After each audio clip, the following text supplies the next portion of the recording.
we are digging deep into the revenue of the federal government. For those who once believed in the conspiracy theories that Bola Tinubu would never become the president of Nigeria, it's time to accept reality. The renowned kingmaker has now officially become a king.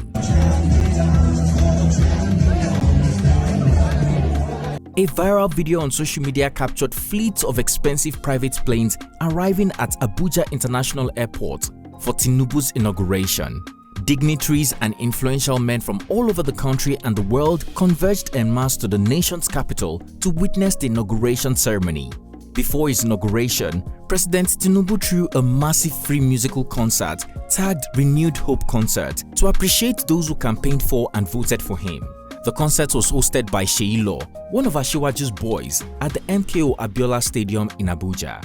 It featured electric performances from top artists including Pasuma, Naira Marley, Young John, Wandeko, Waje, Scales, Inyanya, Judy K, Konga, Praise, Fati Niger Earthquake, KC, Fireboy DML, Ashake, Zinoliski, Q Dot, Buju Benson, Shea Vibes, among others.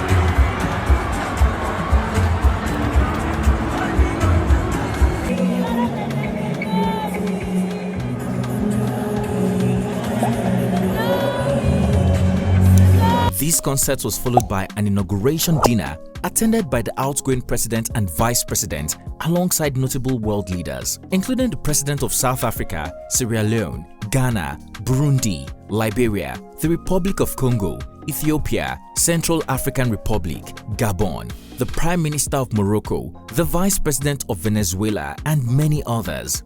During the dinner, an elated Tinubu vowed, among other things, to fulfill all his campaign promises to Nigerians. Following a heavy downpour on May 29, 2023 that signifies a new dawn or the heavens weeping, the 71-year-old political godfather was sworn in as the new president of Africa's largest democracy during an open-air inauguration ceremony at Eagle Square, Abuja. It should be worthy of mention that while still in the university, the former governor of Lagos State took the oath of office as the 16th president of Nigeria alongside his vice president, Kashim Shettima. While former President Buhari departed to Daura, his royal home in northern Katsina State, an elated Tinubu vowed, among other things, to fulfill all his campaign promises to Nigerians. We acknowledge the need to combat corruption, policy inconsistencies, and other issues that plague us. However, I do not seek pity. I willingly took up this role, campaigned for it, and I assure you that I will do my obligations without any excuses. Tinubu said. What are these promises? Will Tinubu fulfill them as promised, or are Nigerians gearing up for another failed governance and continuation of the Buhari regime?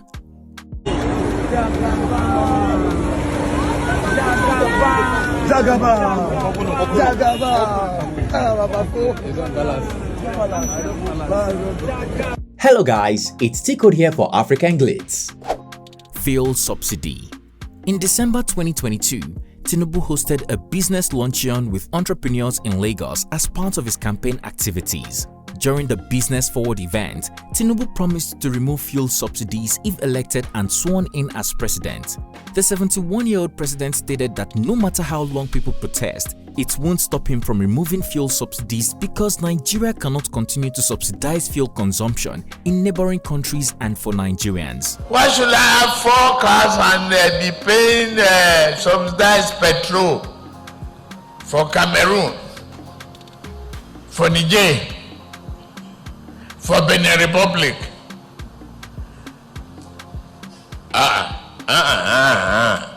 No matter how long you protest, though, we are going to remove subsidy. Surprisingly, just as he promised, the newly installed president used his inaugural address to make a major policy announcement to renew hope. As part of plans to deal with the harsh economic situation he inherited, President Tinubu endured the decades-long subsidy on petroleum products. No provision is there for fuel subsidy. The fuel subsidy is Come. He told a packed crowd in Abuja. Interestingly, this is not the first time a president would announce the end of the fuel subsidy, but no one has had the guts to actually implement it. Back in 2012, former President Goodluck Jonathan put an end to fuel subsidies. Still, Nigerians immediately responded with a nationwide protest, prominently fueled by Tinubu's attack on Jonathan's leadership, accusing him of betraying his people. As we already know, this would lead to policy reversal. Now, the question on the lips of everyone is if Tinubu really means business with his subsidy removal declaration or will go ahead to implement it. No multiple FX exchange markets. Also, during the Business Forward discussion in December 2022, Tinubu promised to end multiple forex exchange rates. I will eliminate multiple FX exchange rate regimes when I become the president in 2023, he said. It's no news that the gap between the Naira-dollar exchange rates continues to widen due to multiple rates at the official and parallel foreign exchange markets, making it difficult for manufacturers to get the volume of dollars they need for imports. Many presidents have tried to curtail the black market for years. However, President Tinubu during his inaugural speech said his second agenda is to eliminate the multiple forex exchange rates. And many cannot stop asking if Tinubu will do as promised or is just trying to cheer up gloomy Nigerians. End ASUU strike. ASUU strike is quite a menace in Nigeria and beginning to seem like an annual festival among Nigerian students and university lecturers. It's no surprise that Tinubu will use it to score points during his campaign in Abuja. During his address, the newly sworn-in president said young people are angry because of the lack of jobs, poor development, and frequent shutdown of tertiary institutions in the country. To tackle the problem of the Academic Staff Union of Universities, ASUU, shutting down schools, Asiwaju promised to grant the schools autonomy and implement a student loan scheme. We are ready to make those changes and be more creative in a way that you definitely will enjoy your tomorrow. The university will be autonomous. You have to be able to do your course. Take a student loan if necessary. Finish a 4-year course in 4 years. And be a scientist and a discoverer. Be a great researcher and builder. Get education and not dereliction. We are grateful that you have voted us to power. We will serve you and continue to serve you, he said. To make sure your education university of 4 years is 4 years. Higher gross domestic product. Due to Nigeria's poor GDP, the economy suffered greatly under Buhari's tenure. Tinubu promised to increase GDP significantly if voted into power to score points during the presidential election campaign. We target a higher GDP growth and to significantly reduce unemployment, he said, adding that this will be achieved through budgetary reform, boosting power generation and improving food security. I have a message for our investors, local and foreign. Our government shall review all their complaints about multiple taxations and various anti-investment inhibitions, he further stated. Reduce unemployment. During Tinubu's campaign at Osogbo in Osun State, he promised to provide jobs for unemployed Nigerians. I make a social covenant with you today that the unemployed among you will get jobs. Those with no skill will be provided with the relevant skill that would put food on their table. When we get to government, we will make soft loans available for market women and business owners, he stated. Agricultural policies. The Nigerian land is green, in fact, greener than many African countries.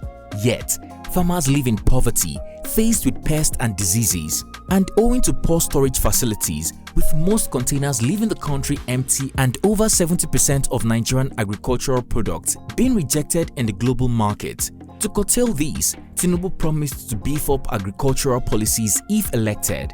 He said in his campaign manifesto, to continue assisting our ever-toiling farmers through enlightening agricultural policy that promotes productivity and assures decent incomes so that farmers can support their families and feed the nation. Public infrastructure. even though Lagos State, which he claims is his pet project, has only been modernized with low-speed trains, thugs, and toll gate infrastructures. Tinubu promised a modern public infrastructure during his campaign. In his manifesto, he vowed to modernize and expand public infrastructure so that the rest of the economy can grow at an optimal rate. Electricity.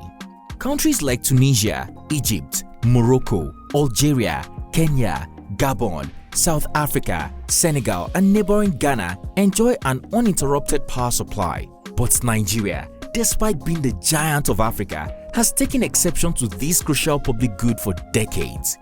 Many presidents in the past promised and failed to deliver. It's no surprise that Tinubu did the same in his campaign manifesto. He promised to generate, transmit, and distribute sufficient, affordable electricity to give our people the requisite power to enlighten their lives, their homes, and their very dreams.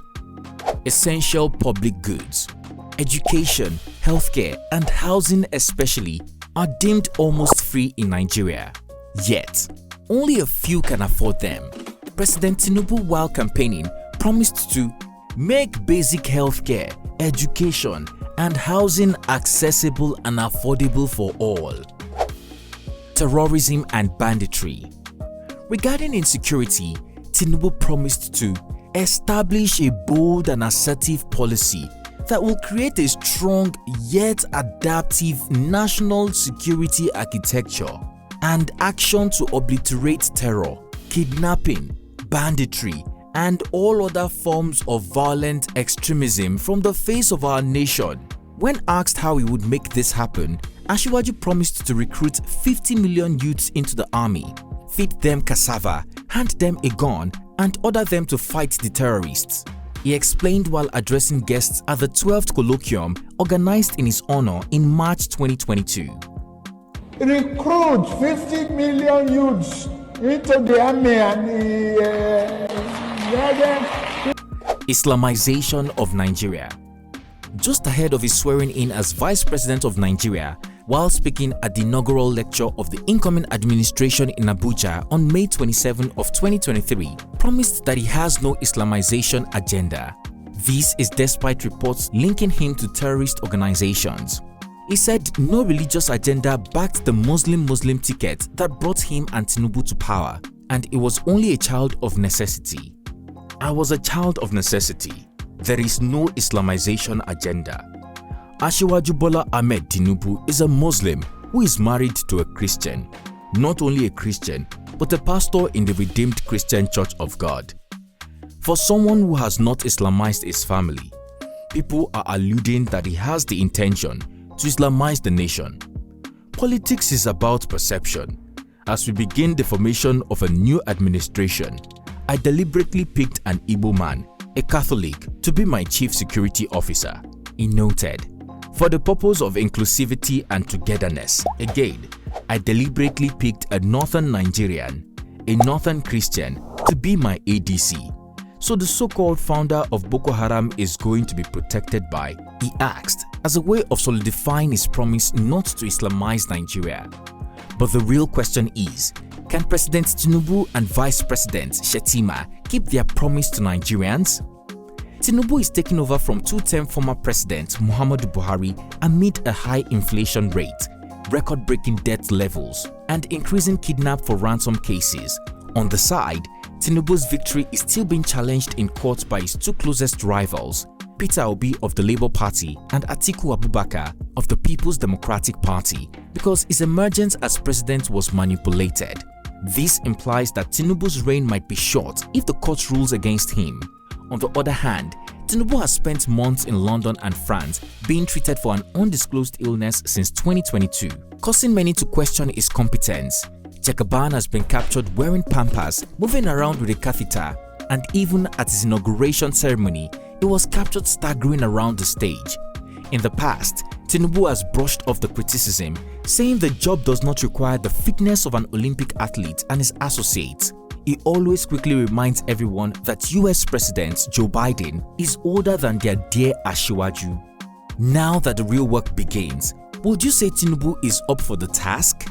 Can President Tinubu deliver on all his promises to Nigerians? How long do you think it will take him to deliver his promise? 4 years or 8 years? Or will it become another failed promise to Nigerians? Finally, is Tinubu serious about implementing fuel subsidy removal and multiple forex exchange rates?